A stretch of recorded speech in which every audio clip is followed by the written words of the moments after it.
Hi అండి, అందరికీ నమస్కారం. నేను మీ Revathi. Welcome to RK kitchen and blogs.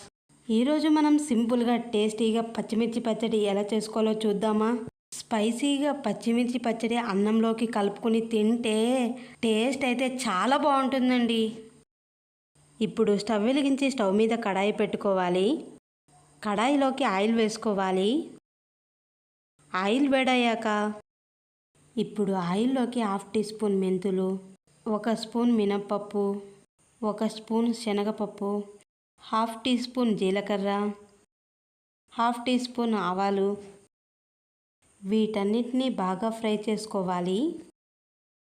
పోపు దినుసులు కొద్దిగా ఫ్రై అయ్యాక ఇప్పుడు పచ్చిమిర్చిని 2 ముక్కలుగా తుంచుకొని అందులోకి వేసుకొని ఫ్రై చేసుకోవాలి.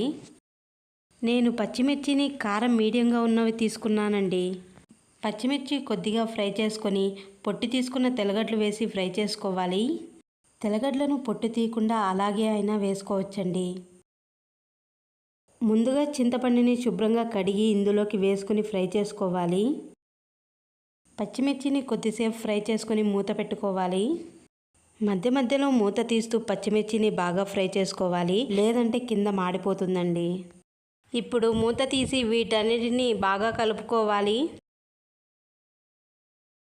అలాగే ఇందులోకి టమాటా ముక్కల్ని వేసుకోవాలి. ఇప్పుడు చిటికెడు పసుపు, రుచికి సరిపడ ఉప్పు వేసి వీటన్నిటిని బాగా కలుపుకోవాలి. ఇప్పుడు టమాటా ముక్కల్ని బాగా కలుపుకొని మూత పెట్టుకోవాలి. ఇప్పుడు మూత తీసి వీటన్నిటిని బాగా కలుపుకోవాలి. ఇప్పుడు కొద్దిసేపు కలుపుకొని స్టవ్ ఆఫ్ చేసుకోవాలి. టమాటా పచ్చిమిర్చి కాస్త చల్లారాక ఇప్పుడు మిక్సీ జార్ తీసుకుని ముందుగా ఫ్రై చేసుకున్న మిశ్రమాన్ని ఇందులోకి వేసుకొని మిక్సీ పట్టుకోవాలి. ఇప్పుడు మిక్సీ పట్టుకుని ఇలా పేస్ట్లా పట్టుకుంటే సరిపోతుందండి. ఇప్పుడు పచ్చిమిర్చి పచ్చడికి పోపు పెట్టుకుందాం. ఇప్పుడు స్టవ్ వెలిగించి స్టవ్ మీద కడాయి పెట్టుకోవాలి. కడాయిలోకి ఆయిల్ వేసుకోవాలి. ఆయిల్ వేడయ్యాక పోపు దినుసులు, ఎండుమిర్చి వేసుకోవాలి. అలాగే క్రష్ చేసుకున్న తెల్లగడ్డలు, కరివేపాకు వేసి ఫ్రై చేసుకోవాలి. ఈ పోపు పూర్తిగా ఫ్రై అయిపోయింది. ఇప్పుడు స్టవ్ ఆఫ్ చేసుకోవాలి. ఈ పోపు కాస్త చల్లారనివ్వాలి.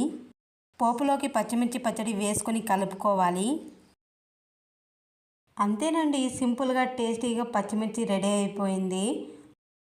పచ్చిమిర్చి పచ్చడి అన్నంలోకి కలుపుకొని నెయ్యి వేసుకొని తిన్నానండి. టేస్ట్ అయితే చాలా బాగుందండి. ఒక్కసారి మీరు కూడా ట్రై చేసి ఎలా వచ్చిందో కమెంట్ చేయండి. అలాగే ఈ వీడియో నచ్చితే లైక్ చేసి మన ఛానల్ను సబ్స్క్రైబ్ చేసుకోండి friends. Thanks for the watching.